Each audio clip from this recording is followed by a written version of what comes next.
Hello, thank you very much for that. Hello, yes. Yes, I'm honored. I'm InsertLogic. I'll be happy to run Keenan Bridge of Spirits for you. And to my side, I have someone who I helped commentate their run as well. I'm very happy to have here is actually Dessa. Dessa, please. Still awake, still running. I'm Dessa. I ran Recoded early on stream 1, and now I'm going to help Logic commentate his fantastic Keenan Bridge of Spirits run on stream 2 right here. Yes, I'm very excited for this run. I did submit an incentive for this game. I'm just curious, how did that incentive do?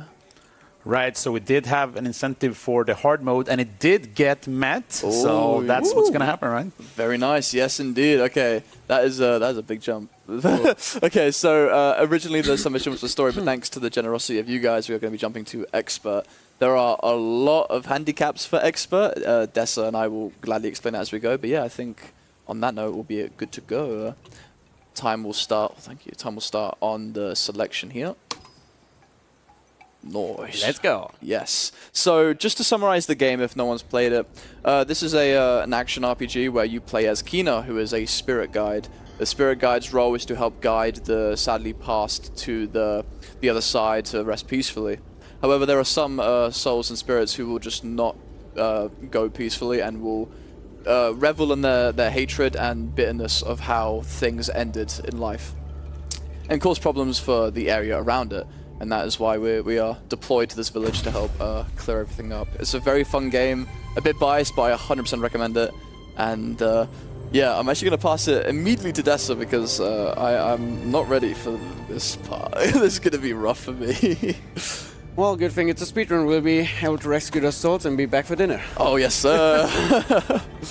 So, right here we immediately have like pretty much the hardest trick in a run, which is nice that it's at the very beginning. We'll pulse real quick, which is a little like the shield that we saw, which activates our movement. We'll reload the save immediately because that gives us free range of camera. Hey, yo! So that trick is the hardest trick in a run.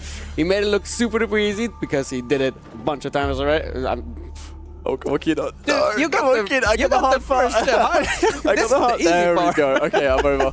There we go. So, I'm going to quickly go over what just happened. So, if you roll into a sloped surface, preferably like a really steep sloped surface, we can do something called roll in air, where Kina accelerates in an extremely fast way, meaning we can gain a lot of height with that. You saw her just soaring into the sky, and with another double jump attached right at the end of it, we're able to barely clear the gap to a hole in the ceiling, because this is basically the tutorial area. It saves like 2 minutes skipping it right away.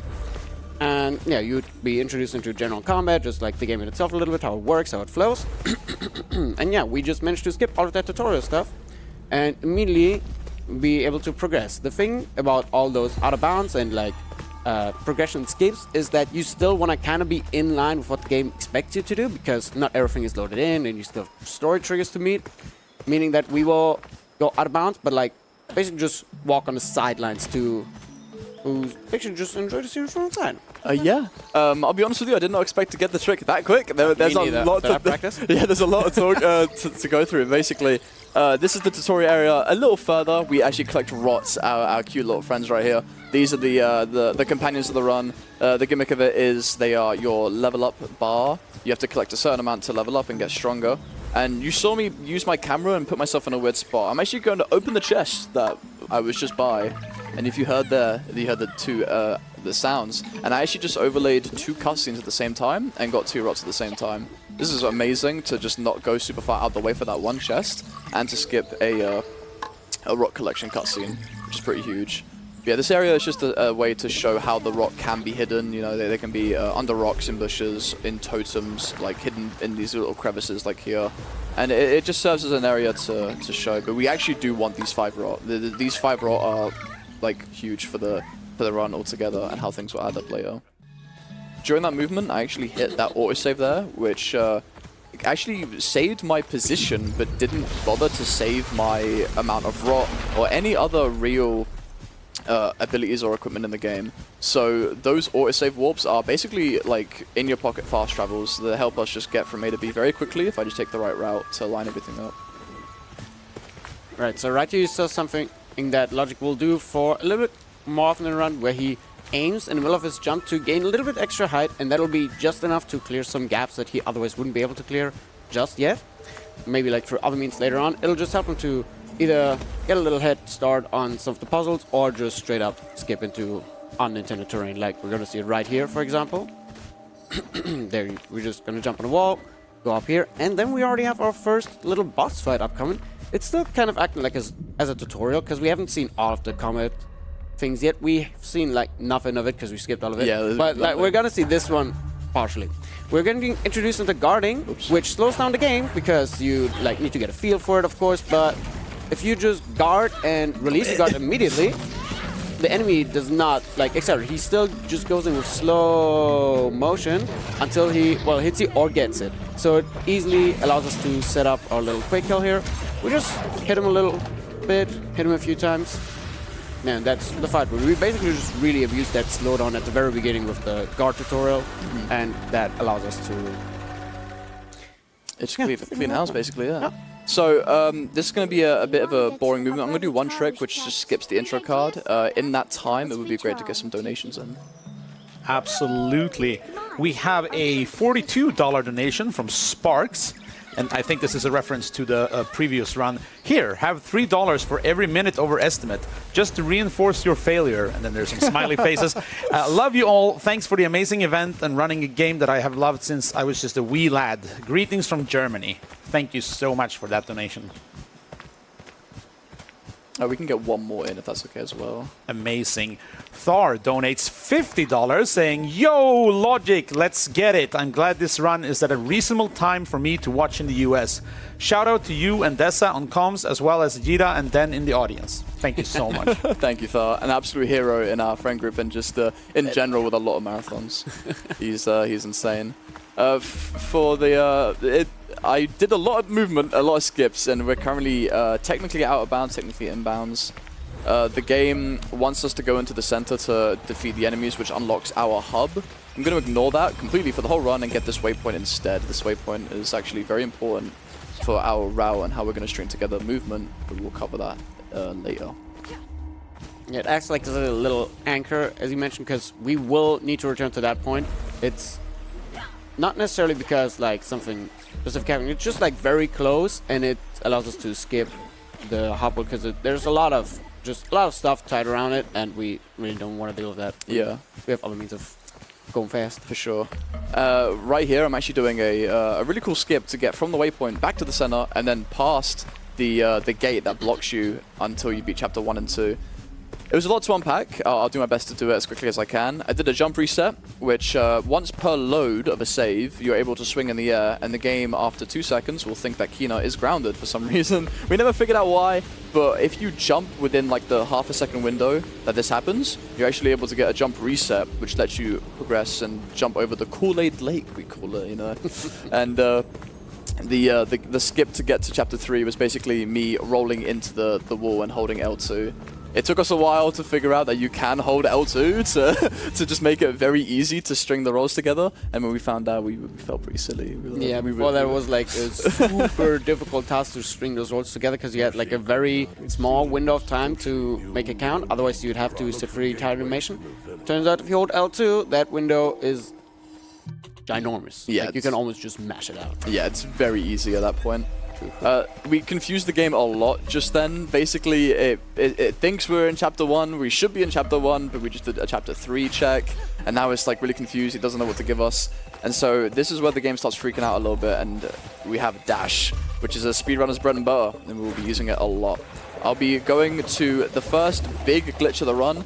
Mind you, guys, this isn't the major glitches category. This is actually PMI and VHless, which is photo mode interception and voidless hyperdash. Those two phrases don't mean much for this run, but it's important to know that this isn't the worst glitch we have, which is called a hyperdash. There we go, beauty. So that hyperdash is basically I pause and open the camera at the same time. I do this because the buttons, it basically skips an input that I need to do.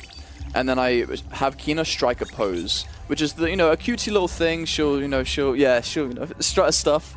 And when this happens, momentum and movement is locked on Kina, which means that if we are, say for example, dashing very fast, then that dash will be carried. and we will just fly. There is a timer to how far we can fly, but we set it up in specific spots to always get caught on something, which will help us like reset and break out of it. You're unable to get out of the hyperdash animation unless you get hit by certain enemies or you time out. I used this corruption right here to break out of it, which is a very, very common trend throughout the run. Alright, now we're coming up to the second boss fight, which is the Mask Maker, like the first, I would say, really difficult fight of the run, because the idea is that we want to kind of get him into this corner, and then just, at first, just deal a little bit of damage while we set everything up. We want him to back up a little bit, just to make sure that he's really tucked in there. And then we want to abuse his line of sight, because obviously he's not able to see behind him. So what we're going to do is we're going to position him in a way that he faces away from us, and then we run around him. So we can just continuously attack with charged heavy attacks until he's defeated, best case scenario. It can happen that he breaks out because there are like lots of particular timings to that. It might look easy, but it's actually really difficult to keep that stomach up. It's very tight. Oh dear. So now... Back up. Alright, this is fine. We're backing up. Back up. Jesus, okay. So, yeah, this fight, like Dessa mentioned, is really tough. You want to kind of catch him from behind. I was unable to, so I got a pretty rough stagger. Still saved it very well. And, yeah, as you can see, Expert is no joke. I got hit by one attack, and I was at 1 HP, which you can't get killed unless you're at 1 HP, and I got put out instantly. So, it's very dangerous. This is a very, very scary category if you get caught out. Correct. So, yeah, overall, we basically just want to make sure, even though the combat has like all kinds of things we want to do, we basically just want to try and make sure to get those heavy charge attacks in, because they are the strongest move we have right now, at least. We will get to other moves, but I didn't see it do it like that before, but yeah, I guess that works as well. Yeah, I wanted to be a bit cheeky and try an optimization that I'm a little bit rough with. Sadly, no dice, but this has been a very good run so far. Honestly, I'm very happy with this. Okay, very nice. Ooh, go on. Yes, there we go. Okay. No dealer or timer, I guess. Yeah. Then so this the hyperdash, I have to do it at very particular times, because it's very, very tough to get the right speed for a lot of optimizations and just making the distance. Up. That would have been bad if I forgot that again. Look, you did actually. I actually remembered. Oh wow. my god. And right before this fight starts, we can squeeze in one donation. Absolutely. We have a $10 donation from B-Baleen. Good luck on the run, Logic. Jersey speedrunnies contributing to a great cause. Less than 3. Yes, thank you. Represent. Alright, so the Warrior, our third boss fight, he is in principle very easy. If you attack him a few times, he's able to guard it, and then he comes up with a counter attack. What we're trying to do is we're going to abuse the elevation in this terrain, so we're going to position him in a way that he's quite a bit higher than Kina, because if he guards, he does not cover the entire area. If we're low enough, we can swoop just under that guard to still make sure to hit him. And if we keep hitting him with charge attacks, he will continuously stagger. We also got the so-called Rod Hammer, which is this special move right here. This creates a shockwave as soon as Kina slams her staff into the ground. And wherever that shockwave is, which is at the right peak of the pick at the front of that stuff, a shockwave will emit as well. Both of them count as hitboxes that can hit the enemy, and we want to try to basically connect with both of them. Yeah. Yeah, that was, I got the worst case. I was too high and then too low to sadly show that off. But yeah, that was still a very good fight. As you mentioned before, it's very easy for fights to kind of go just haywire, especially on Expert when you have to hold very tough loops for a very long time. But yeah, now we're taking using this waypoint, but we're actually not for the thing you might think. We're actually unable to get the last relic we need. This is Toshi's relics, and so Toshi is the boss of Chapter 3, and we've beaten 2 of the Chapter 3 bosses, but we are unable to get the third until we get a bow. Bow is the equipment we get for activating the Chapter 1 crest, which we'll be going out of our way to get now. And just for this little bit of movement, another donation would be great. Coming right up, we have a $5 donation from Chetza. Hey Logic, good luck on the run. Hopefully Sweden has been fun. We missed you, baby boy. XOXO. Love you, Chetza. I've missed you guys too. So yeah, this is a very nice bit of out of bounds here, which skips a fight and actually skips much more later. So it was actually very clean out of bounds, I'll be honest with you. And I'm going to get back inbounds at this little cubby right here. we got back into bounds early enough for the game to realize where we are to load the story triggers for this area, but too late for the game to realize that we need to actually interact with the story things here.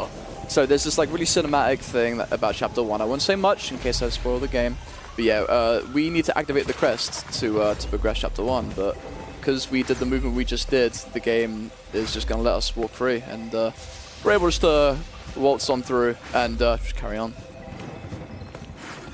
So, as mentioned, we are now doing Chapter 1 to get the bow, and we already did Chapter 3 at the start to get the dash and defeat the first 2 out of 3 relic bosses.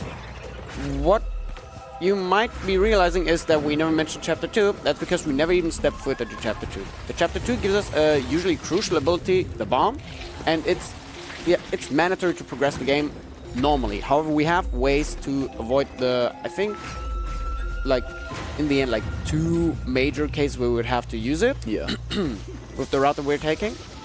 And both of them are kind of spectacular in their own way. One is a little more subtle, but the other one, like, honestly, you're gonna love it.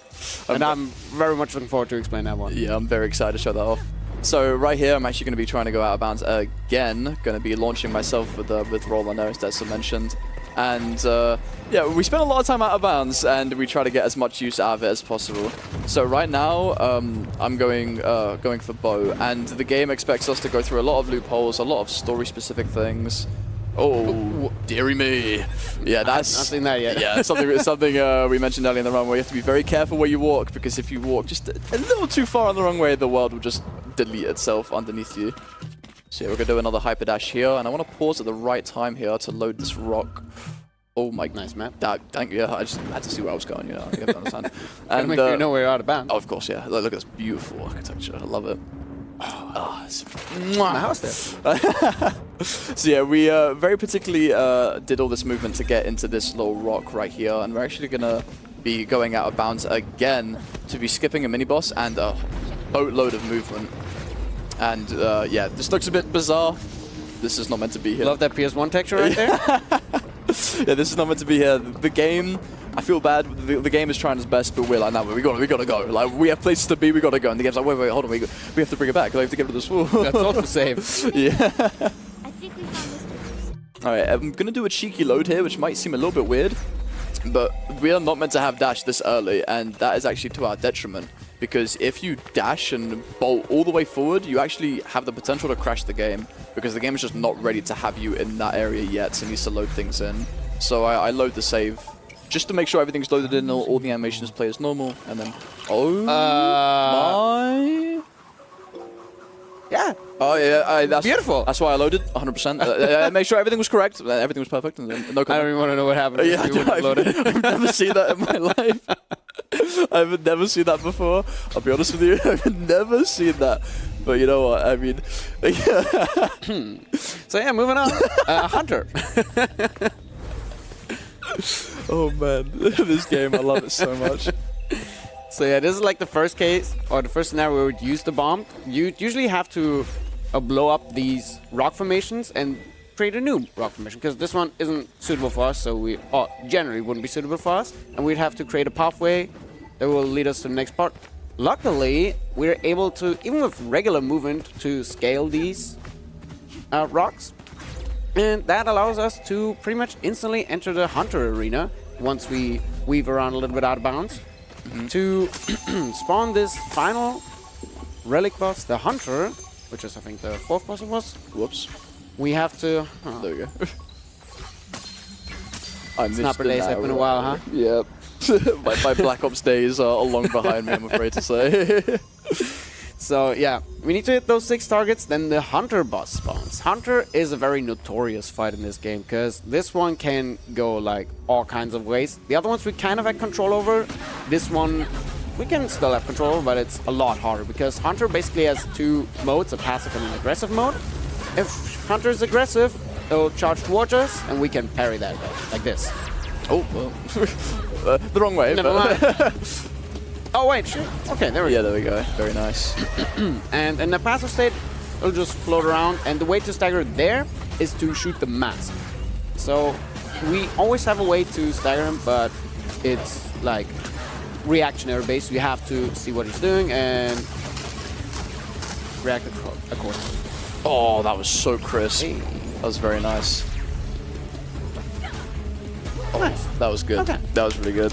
The window of timing there, you can't always shoot Hunter's Mask to stagger her. You need to wait a single attack before it unlocks again. And I waited until just that shot went off, because the moment she fires that last shot, she's vulnerable. And yeah, that was the last relic boss, and now we can pretty much already go towards the end of the story. We're now coming up to, like, from what I see, my favorite fight in this game, the Corrupt Toshi, because this one is like kind of akin to how action game fights work, or how they even optimize in speedruns. Toshi is like a little dance. If you put pressure on him, he becomes a lot more predictable, and you have to, you basically have the ropes in your hand. You're able to direct the fight a certain way, but if you let go of that pressure, if you let him pressure you, the fight can go any way. Like, you will leave it up to chance what'll even happen. So what we're gonna do is we're gonna attack him twice, he'll parry twice, and wind up a counterattack. And instead of preparing to dodge the counterattack, we'll use that time to charge a heavy attack, and then we dodge it, basically to just optimize as much damage as possible. And while we're at it, I'm also gonna explain a little mechanic that has been used a little bit. On the bottom left, you see a fill, and currently on the way to being filled, golden orb, and those are our special charges. We use them every now and then before, but in combat they used to use our rod hammer right here, because that's our main way of dealing damage. So if you have one of those special charges, which fills up by just hitting the enemy a bunch of times, we are able to use that stronger attack. Yeah, it's a lot to unpack, and we mentioned when we were practicing for the run, like, we really have to try and get everything out, so Des has done a very good job so far explaining everything, because I know damn well I would not be able to do the fight and be able to be like, also, by the way, this is all this, that. I would not be able to do it. And now we're already at the final boss, so this one takes a little bit. This is what happens if you don't take care of your rods. They will turn into this. Every little weak point that he has free HP, basically, free hits, and it breaks. And we're trying to break this weak point on his armor in a particular way to do this. He's AI frozen right now and gives us a lot of... okay, I'm actually going to quickly load that. Yeah, 100% listen, it's, you know... Alright, so coming up here is the final boss fight. Final boss of the fight, yep. So this is what happens if you don't take care of your rods. Into this. And the boss has 3 weak spots. Okay, I already went over that, but yeah, we want to AI freeze him and make sure to break 3 of his weak spots, because that'll initiate the next phase of the fight. And it basically alternates between where we're right now and like, not even alternate that, just like a different world kinda, where we're faced with other challenges. And right here we're basically forced to defeat some waves of enemies, mostly consisting of a few little bees flying around. We take care of those first, and then we have some foot soldiers that we take care of. Usually 2 charged heavies and a weak attack do the trick. This is the first wave. Second wave, a few more flying critters. Okay. And some more land, grounded enemies that we take care of. These are like kind of basic enemies, but we are playing on expert and we skip a lot of the game, so these fights are still super scary. We luckily have that second chance ability where if we get hit and we have more than 1 HP, we still survive, which might even come in handy here, because right here we have 2 more flying enemies, 2 foot soldiers, but we're gonna take care of one of them and then focus the big boy here. Oh, good old Oh Wood Knight. dear, I don't want you. Please move. Oh. Because we want to make sure that the Wood Knight is staggered, because if he has free range to attack, that bad news bears. So Yeah. what we're going to try to do is we're going to try to get behind him, or at the very least keep our charged heavies up to make sure that he gets hit a lot. Oh, my brother, please! No! Then foot soldiers have none of that. Okay, nice. Alright. So dash attacks are also able to stagger the enemy, but we don't have them as frequent. Okay, I think I have him here. Alright. He's kind of facing the... Nope, no, I think I have him. Jeez. Okay, nice. Oh Very my good, very good. god. Oh, man. Now that these waves have been dealt with, our rods are partially returned to us, which is very nice, because we also got an ability earlier called Enter the Fray. Usually you start combat without one of those special ops. Now we have this special op, which is crucial, because it allows us to take care of this last phase of the fight later. But right now we still have a few more weak spots to take care of. again, just 3 weak spots. Once we got those, we get sent into that alternate realm again. Which, that is when, honestly, my favorite part of the run is going to happen, and it explains, or it shows so much about how games even develop to some degree. See that in a second. It's a little hard to tell where the weak spot is with all the corruption going on. Yeah, it's... I'm gonna have to scream real hard for this one. Oh, there we are. One more. Oh, okay. This is fine. Oh, you smooth criminal. Oh, there we go. Okay, so now we initiate the next phase where usually you would have to use the bomb. But luckily, you guys remember the hyperdash? We're able to cover... deal with great distances. We're gonna align ourselves with the environment with this little rock and then hyperdash. But with most games, if you have like similar looking rooms, you're just getting teleported between different like positions. And all these challenge rooms are confined in the same space. They're just different locations. So we can actually dash from the previous location to this one and just complete it because we already finished with that, which skips that entire segment. Now Enter the Fray comes to play because now we can remove those spears from his back. Woo! There it goes. There it goes. Woo! If we wouldn't be able to do that, this would drag on for way longer. And now Corrupt God is gonna disengage a little bit. We would actually have time for a donation. Fantastic. Thar donates another $25. Also, shout out to Lexi, Murkas, and Eva in the audience. My bad, friends. Thank you so much, Thar. So yeah, those flying enemies are spawning in again. We're dealing with them real quick, and then the Corrupt Rock God comes back into play.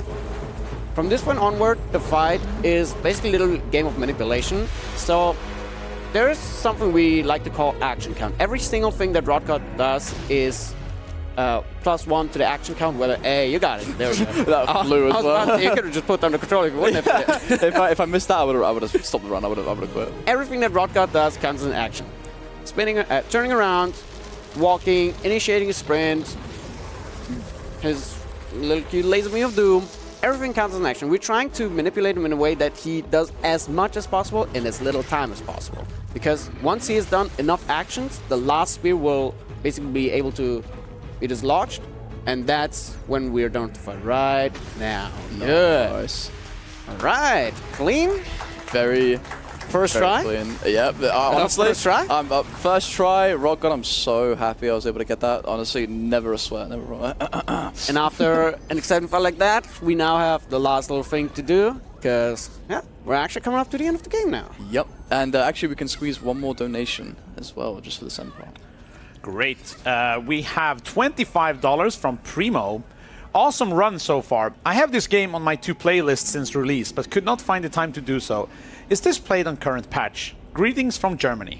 This game is not on current patch. However, current patch key in a Bridge of Spirits is an excellent experience. I would still highly recommend it. And if you did want to speedrun, current patch has a bunch of New Game Plus categories, which are completely new and so fresh in comparison to these New Game categories. So I would still highly recommend it in both ways.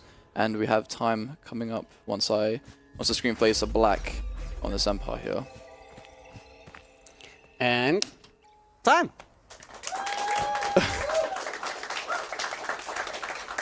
So this is okay. This is kind of crazy. I knew this run was good, but I didn't think it was this good. I actually just got world record for this category. Hey, let's go. Oh my god. So wow, I'm like shaking, dude. Oh my god. Okay, so honestly, it was pretty good. Honestly, okay. Let me explain the process really quick if I have the time. We were practicing this run today. The first trick took like 10-15 tries to get. Yep. My fights were a little bit sloppy. Like my movement was like okay, and I was like, you know what? Okay, well, you know, if I get my estimate's pretty nice, you know, maybe I'll be fine. And then I sit down in this chair, almost first try, out of bounds. Very good boss fights. If you forget what happened with Rock God. And no, what do you mean? What's first try? Very true.